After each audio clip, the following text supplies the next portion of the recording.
Welcome to the Patron Saints of Pop Culture podcast. I'm Miguel Covarrubias. And I am Kathy Covarrubias. And today, let's talk about the award-winning High Stakes.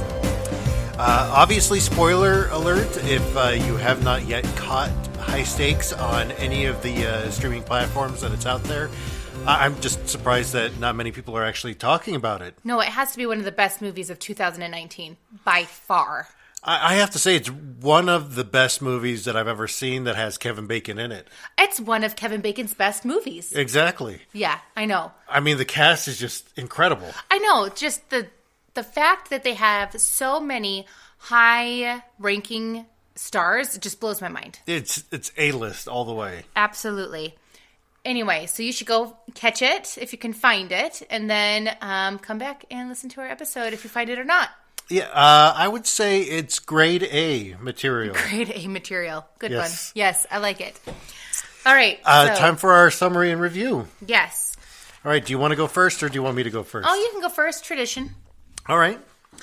So, High Stakes is about a dimension-hopping psychokinetic cow named Steve and takes down the slaughterhouse industry, but is taken out by a possessed rabid chupacabra. After a conversation with God, the cow is brought back for an intense showdown that ends in a literal cliffhanger, like they're on the side of a cliff. That's the name, High Stakes. Yeah, High Stakes. Yep, So. Absolutely. All right. So as usual, I'll try to fill in the parts that were missing in the movie. All right. So let's see. Where should I begin? Okay. A dairy farmer, Frank, falls into a vat of spoiled milk and dies. He is revived by his best cow, Daisy. Frank develops a psychic connection with Daisy and discovers that she's been in love with him for years. There's too much to add. I guess one thing led to another, and then the U.S. changes Columbus Day to Indigenous Peoples Day. Yeah, there's just so much to this movie. Yeah, I couldn't fit it all in. There's just no way. Exactly. Time for our review. I would say that it was utterly fantastic. Just, it was brilliant. I loved the cinematography. The cinematography was just, I never knew that you could make just a cow look just so incredible. Yeah, I know. Beautiful. Absolutely gorgeous. And Kevin Bacon, too. Yeah, Kevin Bacon. Kevin Bacon looked great. I don't even know how old he was when they filmed this movie, because I know that sometimes movies can sit around on the shelves for a while until they get everything worked out, the rights and everything else to actually air it. Well, I don't know, because if you look at Captain Marvel, the de-aging technology that they have is pretty on par right now. So who knows when they actually filmed it? Well, I mean, This Is Us uses the de-aging technology every single week. Yep. And so who knows? I mean, to make him look young and then look extremely old, it was just brilliant. Just a brilliant approach, I think.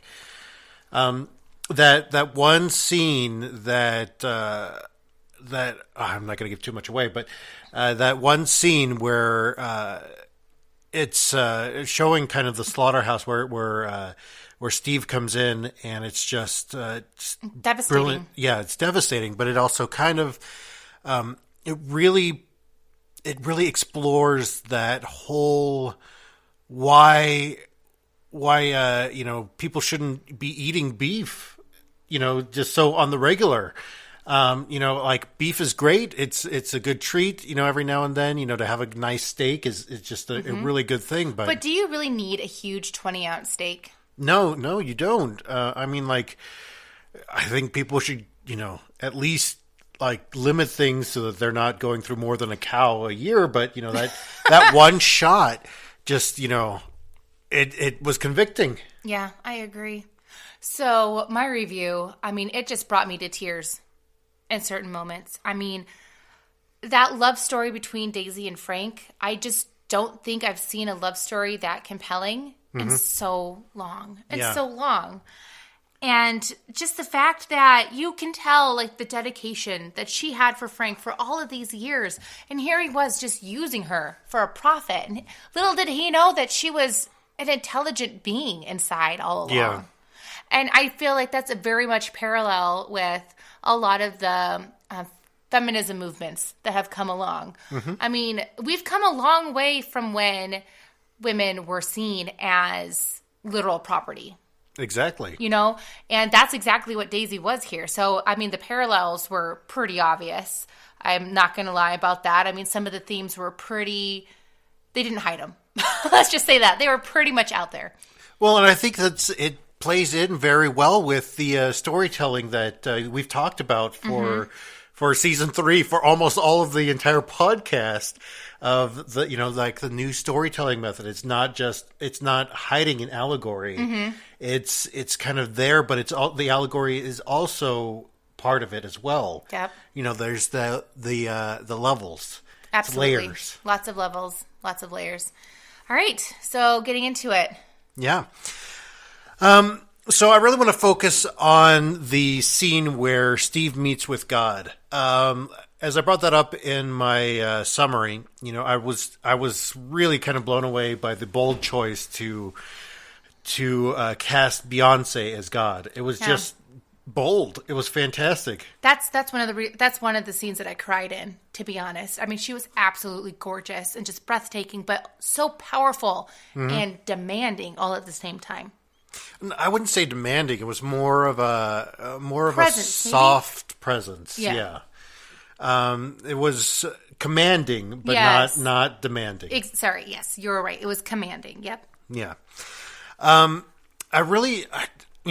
kind of liked the way that they used the old Christian tradition and kind of fused it with a Hindu tradition by her changing Steve's name from Steve to Brahmin, which, if you're unaware, in Hindu traditions, that the Brahmin are the highest order, the highest class of people. So it's kind of, saying that, Steve was chosen by God, by God there to bring about, God's will in the multiverse, I guess, but they kept using the word dimension, which, kind of threw me off. If you're going to go along with science, it's parallel realities or parallel universes. I don't know if you guys could feel it, but I rolled my eyes a little bit at that because it is not a real story. So it doesn't have to go along with science. I mean, there's talking cows in this movie, Miguel. Yeah, I have never seen a psychokinetic cow before. No. If I did, I would probably have paid a lot of money to see that. Which I'm glad that this is actually available on streaming services, so we didn't actually have to pay a lot of money to see that. Yeah, absolutely. Yep. Yeah. So, if God were to change your name, what would you want your name to be? What would you say really defines who you are as a person like that? To say that if there is a God, and if it is like Beyonce in the movie there, how would you want it to name you? That's a very interesting question. Does it have to be like an actual name, or could it be an object, or could it can be an object? It can be like a role, or whatever. Okay. The only thing that's really coming to mind is Ruth Bader Ginsburg. Okay. All right. Yeah. Just a strong, powerful woman. Yeah, she's just the embodiment of the strong, powerful woman. Yeah, and I mean, heck, she to this day is still exercising on the daily. I know.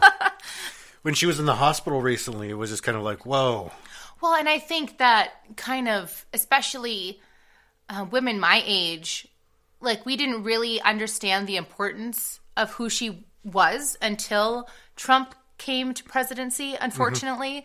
And now it's just like we need constantly we need to like be filled with more information about her. And there's been documentaries and movies, and she does have her own problems. I mean, she is human. I mean, everybody's going to have some problems, but she didn't molest anybody. No. Anyway, going back to High Stakes is, I love this scene because I really felt like Beyonce nailed it. It was the the kind of the epitome of what I think the millennial picture of what God, the image of God is to millennials. That it's not exactly a gender per se. That I love the choice to make Beyonce not look either feminine or masculine, but more both. Just kind of more ambiguous and. Yeah, having no hair just kind of threw me off a little bit. It took me a minute to realize it was Beyonce. Yeah. It was definitely kind of taking you back a little bit, but it was also like the image that was just much needed. I think it's that kind of both pulling in traditional views, but also eschewing a lot of those traditional views, which is what millennials are doing. Yeah, like part of the traditional views is, she does have a beard. So that is, the more Christian Judeo vision of what God looks like. But she also has breasts. So. Yeah. And it's, not a white beard, which is, I think also eschews that. So. Yeah. We were kind of having an argument about the color, but we'll get back to that later. But what did you think? What did you think of that? Oh, about the decision to make her non-binary? Yes. Well, I thought it was really good. I mean, growing up, I never really thought of God as being male or female. I mean, that's something that my mom always was very upfront with us by. She used to be, as you guys probably know, a head of the children's ministry in my church. And so she was always very upfront with, well, technically the Bible doesn't say one way if God has a gender, but we just always kind of assume male because patriarchy. Yeah. But, God is, the Holy Spirit is, part of God, and the Holy Spirit definitely has more of a feminine take to it. So yeah, I think it was a good decision. Well, I think that it brings in a lot of other religions, so it doesn't really just pull upon this Western Christianity kind of view. That it really incorporates a lot of different views, especially by using some of the words that she was using. A lot of Eastern traditions, a lot of Hindu tradition, as well as the Western Christian tradition, which I really appreciated the different image that was portrayed there, that it was kind of incorporating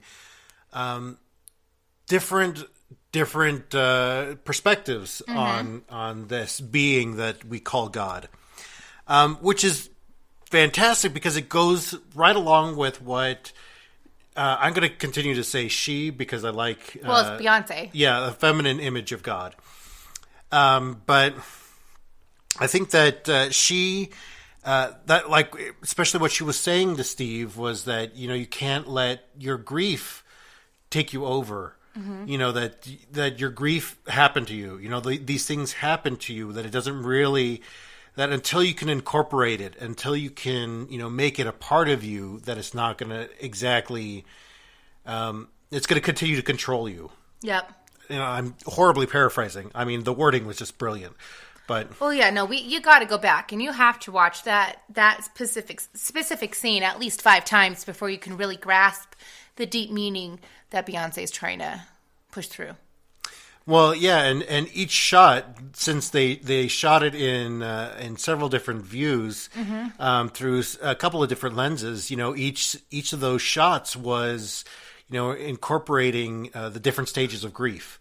And I think the director had written something on social media about that, about how each shot represented a different stage of grief there.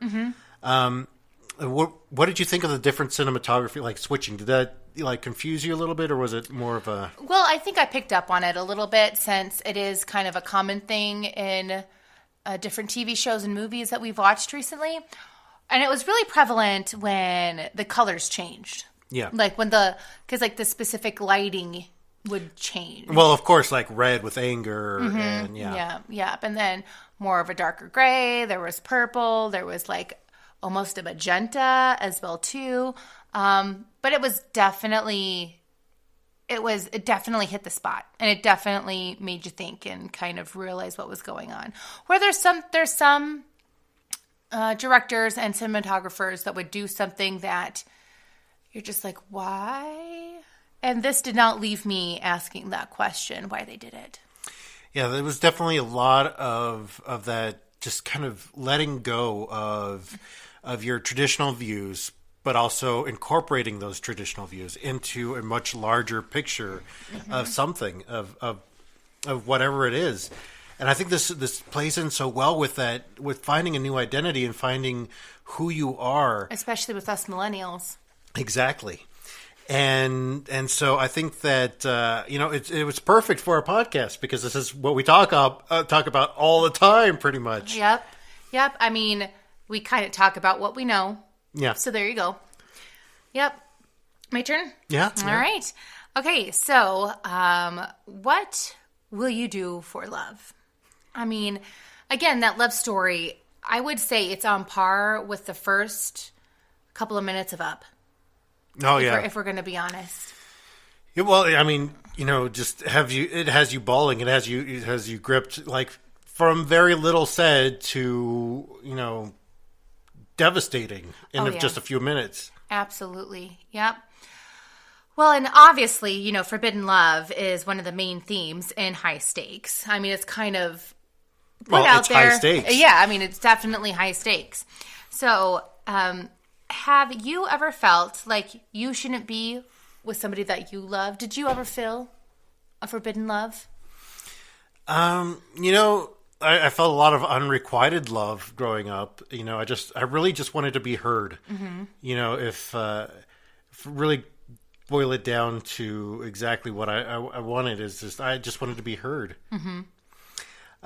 So often, the stakes were really low. Mm-hmm. In that it was that, you like somebody from afar, you have this crush, but never like on par with forbidden kind of thing. And I mean, our age difference was, I guess people would say was kind of forbidden, but well, not really. I mean, you just looked older than I still look older. Well, no, you definitely look more your age now, I think. Yeah. Than when you were younger and we first started dating. Mm-hmm. But man, the thing that comes to mind with me with forbidden love is the time that I met. It was in elementary school, so it definitely was young. But I met this guy at church camp, mm-hmm. and he lived all the way across the state. And we wrote letters to each other, and I just begged my mom. I'm like, please, Mom, please, can I go to Missoula? I just want it. Can I see him? Can I see him? And she's just like, no. And really, I mean, I was in the 6th grade, so that was just the end of it. But it definitely felt like almost Romeo and Juliet-esque. Juliet-esque, yes. Yeah. Yeah, in that. So definitely nothing like in High Stakes with Frank and Daisy, but mm-hmm. I mean, for 6th grade me, I thought it was pretty close. I kept wanting to call Daisy Beans for some reason, but Frank and Beans. Oh yeah. Okay, so as you know, Frank clearly would do anything for love, but he won't do that, and we all know what I'm talking about. So, what are 3 things that you wouldn't do for love? Number one, and because we've had this conversation multiple times, is I won't resort to cannibalism. I will not eat meatloaf. I was wondering if you... Okay, you won't eat meatloaf. I thought you were going to bring up something else, but go ahead. No, I won't resort to cannibalism. Like, this is because for some reason, I don't know why, you always bring up this conversation of cannibalism for... if I were to be bitten by a zombie, would I let my children eat my legs? Me, yes, I would. Okay, so if we are in a zombie apocalypse and I am, well, no, it's if I'm like, or if I'm dying, like it doesn't have to be a zombie apocalypse. If it's just a general apocalypse, I am dying. There's no food. The only food around is us, and I'm already dying. You better kill me and eat me so you and Peter can survive. Well, see, and this is the dilemma that I think that Frank was being faced with. Yep. Was to butcher Daisy or not. Yeah, well, not. she wouldn't produce milk anymore. Yeah, and see, that's kind of what he was being faced with, especially after his resurrection, from the soured milk. Yeah. Was, like, and I think that's very much on parallel with that is, would you eat somebody that you loved? Mm-hmm. And no, I wouldn't resort to cannibalism. Not even to save Peter's life. No. Because so that means Peter's going to die. No, because I died. No. And you won't eat me. No. Yes, that's what that means. We're not resorting to cannibalism. We're not going to what is it? The Spanish soccer team or the Argentinian soccer team? Yeah. Yeah. Yep. Or Donner Party. Yeah. Okay. Well, anyway, so that's one. It's one. I definitely wouldn't. I definitely wouldn't go swimming in a vat of sour milk. That's for sure. Yeah. Well, it wasn't voluntary. Oh, I know, but like, who keeps a vat of sour milk around? I mean, that's okay. I have to say that's probably my only issue with the entire movie. Yeah. Well, writers aren't the greatest all the time, or maybe they did put in an explanation and just the director or the producers cut it. So you never know. Yeah. Maybe in the extended cuts that are coming out soon, we'll be able to find out. Yeah, too much exposition. Yep. Okay, and number 3. Number 3. Let's see. Trying to think of the Meatloaf song about that to find out what Meatloaf says that he wouldn't do for love. Let's see. Excessive drinking. All right. Sure. I think that was part of the song. I'm just trying to think, like trying to think of this question. I'm blindsided with it. Like, what would I not do for love? And that's like, cannibalism is my number one go-to for that. So everything else was kind of like, okay. All right. So for me, definitely part of the highest things out there is, so we do love our dog very much. Yeah. Luke is the greatest dog that has ever been a dog. But he has very, very, very stinky glands. So if anybody out there has had a dog with stinky glands, you know exactly the type of smell I'm talking about. I will not learn how to, what is it called? Expel? No. Anyway, there's an E word for that. Basically, I will not empty out his glands. Yes. Because that just involves getting a little too close to my dog. Yeah. I will willingly take him to the vet and pay for somebody to do that, but I am not going to learn how to do it myself. Nope. Okay. And 2? Oh, gosh. I didn't think that I was going to have to answer 3. So you're just going to put me on the spot, but not actually answer yourself. Yes. Okay. Ooh, I know. Never sit in heat again. If I have to be cold all the rest of my life, peace out. I'm gone. Okay. Yep. You know me. I have to be warm. At least give me blankets and slippers. All right. And 3. Gosh, what's something that I really don't like doing? Do you have any ideas? I already gave you my 3, which is why. No, one for me. I've got nothing for you. Oh, eat only bell peppers for the rest of my life. Okay. Okay, there, I did it. All right. Okay, and then obviously the last thing I want to talk about, which again is a very clear theme in pretty much everything that we've talked about, including high stakes, communication. Everybody, let's all say it together, communication. It all boils down to communication. Yeah. I mean, when Natalie Portman's character showed up, the awkwardness that was felt within, like, their room seeped through the TV. Like, it was so weird and so awkward. So, if you were Frank and you were in that situation, what would you have said? He is too young for you. That's it? That's all you would have said? Exactly. You wouldn't have added anything else to that? I mean, the pod racing was cool, but, he was too... Okay, that's a Star Wars reference, but like when she was dating that guy who was like several years younger than her, and that I'm like talking was about her in whole the movie. No, I know in her storyline Oh, in the gotcha. movie. Sorry. Okay, I thought you meant in real life. Okay. No, that that he was like that's why she was having like the problems was that he's too young for her. Like he's at a completely different life stage, and so that's why like that exhibits a lot of the problems that she was having. Yeah. You know what I would say? I would say you don't know Daisy like I know Daisy. Yeah, that would have been a good one too. Yep. Because it was clear that Natalie Portman was trying to get in and try to steal Frank away from Daisy. It was pretty obvious, in my opinion. So I think that's the only reason why she came into the room to complain about her relationship problems. Yeah, it really led to that awkwardness because, it was that she was obviously trying to make a connection with Frank, and Frank was not having any of it. Yeah, Frank was like, and you're telling me because... Yeah. Yeah, exactly. Yep. All right, so do you have anything else to add about the amazing movie, High Stakes? I don't. But if you guys want us to talk, because obviously there was a lot more that we could have talked about for High Stakes. If you guys want us to talk about High Stakes again, please let us know. And you could tell them how to contact us.